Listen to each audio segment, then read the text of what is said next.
ব্যক্তির চেয়ে দল বড়, দলের চেয়ে দেশ।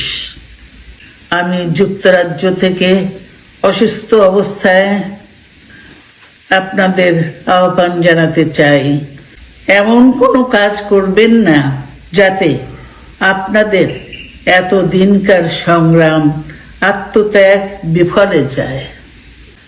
আপনাদের মাধ্যমে ছাত্র, যুবক সহ দেশবাসীর কাছে আহ্বান রাখতে চাই, আসুন প্রতিহিংসা, প্রতিশোধ নয়, পারস্পরিক ভালোবাসা ও ভ্রাতৃত্বের মাধ্যমে আমরা সকলে মিলে আমাদের প্রিয় মাতৃভূমিকে, বাংলাদেশকে সত্যিকার অর্থেই একটি বাসযোগ্য, উন্নত ও গণতান্ত্রিক রাষ্ট্রে পরিণত করি।